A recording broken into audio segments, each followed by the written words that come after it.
guys, ganap nga. Umalis nga kami dalawa ni Bebo at nagganap nga kami ng mga kubo. Dating nga namin din sa bilihan ng kubo, nandito na nga ang mapagmahal parents at kasama pa nga sa H2. Kung naman sa inyo, pinagagawa na nga namin yung farm at una nga namin hinanap itong kubo na makapagpalagay nga kami ng kuryente at tubig. Ito nga sana yung una naming nakitang kubo, kaya lang may nakasalina daw, nakashoota. Pero pa nga daw silang available na kubo dito at iba naman yung style nito kasi pa double deck naman siya. Kaya kami makapag-decide nga ni Bebo kung ano nga bang kubo ang bibilin namin. Ulang, ayoko nga ng mga ganitong type ng kubo kasi feeling ko medyo malisangan. Sabi ko kay Bebo, magpa-customize na lang kami. Medyo palalakihan namin at gusto namin pa veranda type lang yung mahangin. Bali, pinakitaan na lang namin ng sample tong si Kuya tapos nag-down na rin kami dahil sabi niya sa amin, mga 2 linggo daw niya yun gagawin. Finally, magkakaroon na nga kami ng rest house sa Pampanga. Nakshuta. Sobrang excited nga kami sa magiging kakalabasan ng farm dahil lahat kami ay pangarap nga magkaroon ng rest house. Dati kasi ang alam ko, ang rest house ay pangmayaman lang pero kami nakiki-feeling lang. Charis! Kaya nga namin doon sa kubuhan ay dumiretso na nga kami dito sa lupa namin sa Pampanga. Kahapon nga ay punong-puno pa yan ng cobra.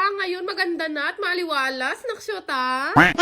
Palibot na nga rin dito yung mga buko na pinagtatanim at napakaganda dito. Sabi ko sa inyo, napaka-presko. Forward, nagbiyahe na kami paapalit at bago nga ako bumaba, syempre kailangan ko muna magpabango gamit ang fresh ng Mystery Scent. Ito 5 hours nga ang tinatagal ng amoy niyan at napakabango ng bago nilang formula at gustong gusto ko na improve yung bango nitong Prisha. Gusto niyo ako maamoy, itry niyo na rin to.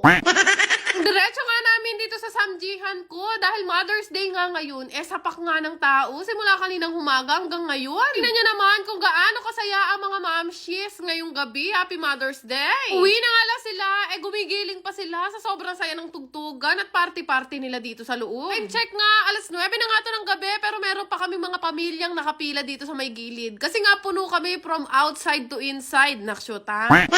Sobrang dami nga daw tao ngayon, sabi ng mga staff namin, kaya sabi ko ililibre ko na sila ng samji ngayon. Grabe nga itong Mother's Day, dinagsa kami ng napakaraming tao na nagmistulang grand opening na naman. Nyo ba na yung mga tables namin ay halos 30 na pero napupuno pa rin tapos may mga waiting pa. Na mapabilis nga ang lahat, ako na nga rin ang nagkahera. Kaya dahil Mother's Day, meron kaming pa-cake at meron din kaming libreng flowers. Tamang-tama talaga ang desisyon nyo na dito kayo sa amin nag-celebrate ng Mother's Day dahil kahit 249 lang kami, titreat pa rin namin kayo ng special. Muburikan ta.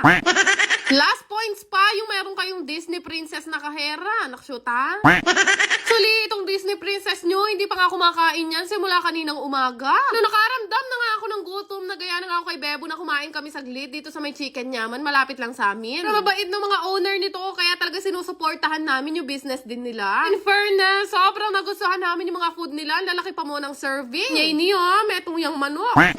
Tuwa kasi ako dahil yung mga owner nito ay kumain nga sa amin kanina, kaya yung kabutihan na ipinakikita nila sa business namin, sinusuklian talaga namin yun ni Bebo. After nga namin kumain dun sa may chicken yaman, ay bumalik na nga kami dito sa samjihan at as of now, magte 10 PM na nga pero sobrang sapak pa rin kami ng tao. Alam nyo guys, nakakatuwa yung mga tao na kahit ilang beses na nga ako makita, talagang kinikilig pa sa akin. Ay, Diyos ko.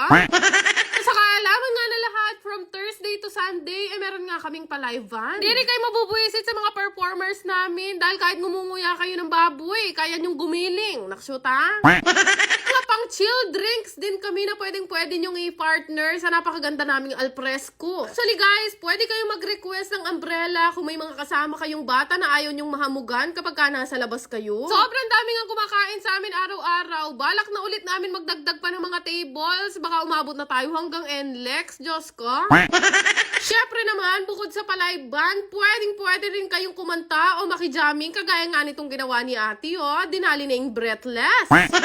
Hey guys, sobrang dami kong pasasalamat sa mga taong sumusuporta sa Heart and Soulmate X Mengay Vlog. Nakakatuwa kayong pagmasdan, napapasok kayo ng resto ng nakangiti at lalabas kayo sa amin ng sumasayaw. Diba? Ito ang patunay na ganyan sila kasayang lumabas sa amin. Nakshuta? Pati mga bata nga, hindi rin napalagpas sa pag-indak. Siyempre naman, papatalo ba ang mga mamshis? Araw nila tulok, Kung naghahanap nga kayo ng sign para mag-samji dito sa amin, ito na yun, itag nyo na yung mga manlilibre sa inyo. Tapos nga ng duty nila, ito na ang hinihintay na lahat, ang mga sahod. Bukod nga sa sahod, ay double pay lahat ng may anak ngayon na mamshis. Ayan tuloy, muntik na ako mawala ng staff dahil nagsiamin sila na buntis sila. Nakshuta. Yan lang naman. Salamat!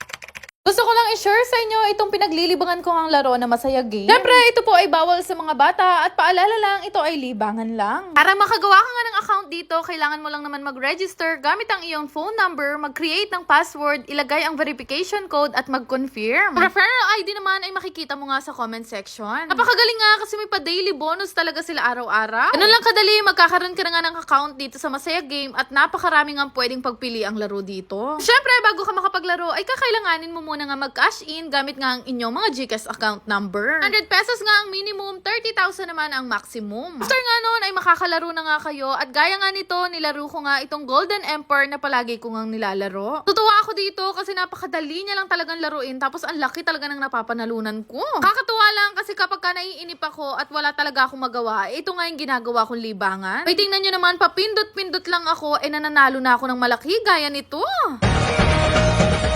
Siyempre, palagi kong ginagawa kapag ganito nakalaki yung napapanalunan ko, wini-withdraw ko na nga yan. Sobrang dali lang naman din mag-withdraw, ilalagay mo lang naman kung ilan yung amount na gusto mong withdrawin at siyempre, ang GCash account number mo. Kaya kung gusto nyo rin subukan, ilalagay ko na lang ang link sa comment section.